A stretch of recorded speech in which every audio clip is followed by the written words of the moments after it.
সবাইকে আবারও স্বাগতম জানাচ্ছি মিলিস কিচেন কর্নার থেকে। আসসালামু আলাইকুম। আরেকটি নতুন রেসিপি নিয়ে আজকে তৈরি করে দেখাবো শাহী ডিম সেমাই জর্দা। এই শাহী ডিম সেমাই জর্দাটা তৈরি করতে কি কি উপকরণ লাগবে সেগুলো এখন আপনাদেরকে আমি দেখিয়ে দিচ্ছি। আর এই ডিম সেমাই জর্দা তৈরি করতে আমাদের বেশি কিছু লাগবে না। আমাদের ঘরে সবসময় সেমাই দুধ ডিম থাকে, সেগুলো দিয়ে খুব মজার একটি শাহী ডিম জর্দা তৈরি করে দেখাবো। তো এখানে নিয়েছি 150 গ্রামের সেমাই, সাথে নিয়েছি 1 কাপ ঘন দুধ, 3টা ডিম, 1 কাপ চিনি, আর দিয়েছি কিশমিশ, কাঠবাদাম আর পেস্তা বাদাম। তো এখন একটি বাটির ভিতরে আমি ডিম 3টিকে ভেঙে নিব। এখানে যে 1 কাপ চিনি নিয়েছি, সে 1 কাপের থেকে আধা কাপ চিনি এই ডিমের ভিতরে দিয়ে ভালো করে ডিম আর চিনি ফেটিয়ে নিতে হবে। ডিম আর চিনি ভালো করে ফাটা হয়ে গেলে এখন এখানে দিয়ে দিব 1 কাপ দুধ। এই দুধটাকে জাল দিয়ে ঘন করে নিয়েছি। দুধটা কিন্তু ঠান্ডা হতে হবে, গরম দুধ দেওয়া যাবে না, তাহলে ডিমটা কিন্তু জমে যাবে। তো ভালো করে দুধের সাথে ডিম মিশ্রণটি মিক্স করে নিচ্ছি। এখন এখানে দিয়ে দিচ্ছি 2 টেবিল চামচ ঘি। দিয়ে ঘিটাকে ভালো করে মিক্স করে নিতে হবে মিশ্রণগুলোর সাথে। আর এখানে এখন দিচ্ছি এলাচির গুঁড়ো। 4-5টা এলাচিকে গুঁড়া করে নিয়েছি, নিয়ে এই মিশ্রণগুলোর ভিতরে এলাচির গুঁড়োটা দিয়ে দিচ্ছি। এই এলাচি গুঁড়োর কারণে ডিমের যে একটা নিজস্ব গন্ধ থাকে, সেই গন্ধটা চলে যাবে এই এলাচির কারণে। এখন অন্যদিকে একটি প্যানের ভিতরে 1 চা চামচ ঘি নিয়ে নিয়েছি। ঘিটা গরম হয়ে আসলে এখানে বাদাম আর কিশমিশগুলোকে কিছুক্ষণ ভেজে নিব। এই ঘিয়ের ভিতরে বাদামগুলো ভেজে নিলে বাদামের যে কাঁচা একটা গন্ধ থাকে, সে গন্ধটা চলে যাবে। বাদাম আর কিশমিশগুলো আমি একটি প্লেটের ভিতরে তুলে নিচ্ছি। এখন সেই প্যানের ভিতরে দিয়ে দিচ্ছি 1/4 কাপ ঘি। 1/4 কাপ ঘিটা যখন ভালো করে গরম হয়ে আসবে, তখন এখানে দিয়ে দিব 2টো মাঝারি সাইজের দারচিনি, 4-5টা এলাচি আর 2টো তেজপাতাকে মাঝখান দিয়ে চিড়ে দিয়ে দিব। দিয়ে এই ঘিয়ের ভিতরে এই গরম মশলাগুলোকে কিছুক্ষণ ভেজে নিতে হবে। যখন এই গরম মশলার সুন্দর একটি গন্ধ বের হবে, তখন এখানে দিয়ে দিব সেমাইগুলো। এই সেমাইগুলোকে ছোট ছোট করে ভেঙে নিয়েছি।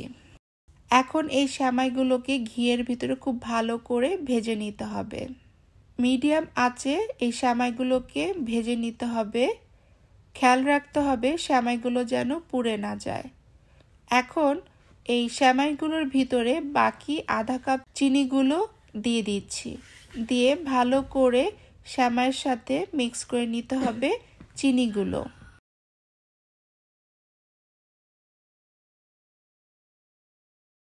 যখন এই চিনিগুলো ভালো করে সেমাইয়ের সাথে মিশে যাবে, তখন এখানে দিয়ে দিব 2 টেবিল চামচ গুঁড়া দুধ। গুঁড়া দুধটি দিয়ে ভালো করে সেমাইগুলোকে আবারও মিক্স করে নিতে হবে। এখন এখানে দিয়ে দিব 1 কাপ গরম পানি। দিয়ে ভালো করে সেমাইগুলোর সাথে মিক্স করে নিব। এই 1 কাপ পানির ভিতরেই সেমাইটা সিদ্ধ হয়ে আসবে। এর বেশি পানি দিব না, কারণ পরে যে আমরা যে দুধের মিশ্রণটি দিব, সেটার জন্য এই 1 কাপ পানি যথেষ্ট।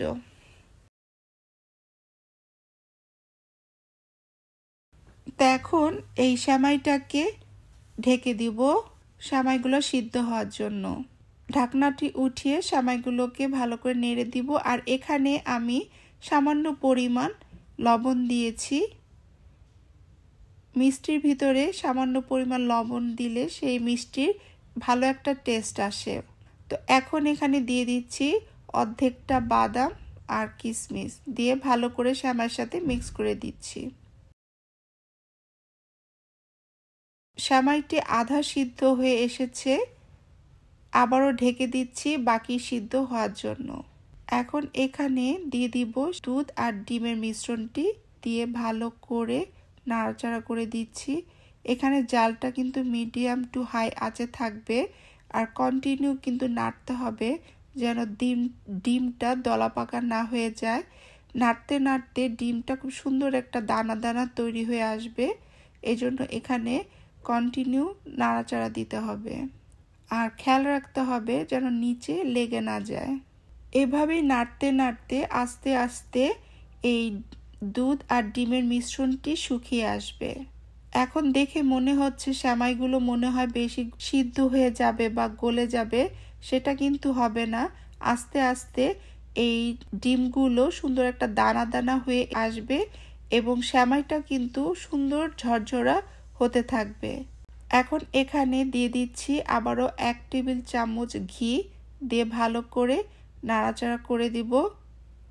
শেষের দিকে এই ঘিটা দিলে এই সেমাইয়ের সুন্দর একটি গন্ধ আসবে।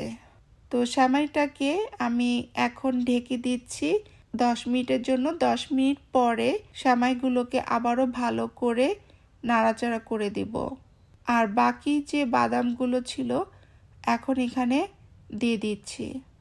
এখানে আপনারা আপনাদের পছন্দ মতো বাদাম ইউজ করতে পারবেন। আজকে আমি এখানে ইউজ করেছি পেস্তা বাদাম আর কাজু বাদাম। এই যে সেমাইটা কতটা ঝরঝরা হয়েছে আপনারা নিজেরাই দেখতে পাচ্ছেন। আপনাদেরকে ক্লোজ করে আমি আরেকবারও দেখাই দিচ্ছি যে সেমাইটা কতটা সুন্দর ঝরঝরা হয়েছে এবং সাথে ডিমগুলো সুন্দর দানা দানা হয়েছে। মাঝখানে আমি আবারও 10 মিনিটের জন্য লো আঁচে দমে দিয়েছিলাম। ঢাকনাটা তুলে এখন ভালো করে নেড়ে চেড়ে নিচ্ছি। তো এভাবেই আজকে তৈরি করলাম ডিম সেমাই জর্দা। তো এখন আমি বাটির ভিতরে পরিবেশন করে নিচ্ছি। উপর দিয়ে আবারও কিছুটা বাদাম ছিটিয়ে দিচ্ছি। তো তৈরি হয়ে গেল আজকে খুবই মজাদার শাহী ডিম সেমাই জর্দা। এই শাহী ডিম সেমাই জর্দাটা গরম গরম খেতে খুবই মজা। তো আজকে এভাবে তৈরি করলাম আপনাদের জন্য এই শাহী ডিম জর্দা। রেসিপিটি যদি ভালো লেগে থাকে তাহলে প্লিজ লাইক কমেন্ট শেয়ার করতে ভুলবেন না। তো এখানে শেষ করছি। আল্লাহ হাফেজ।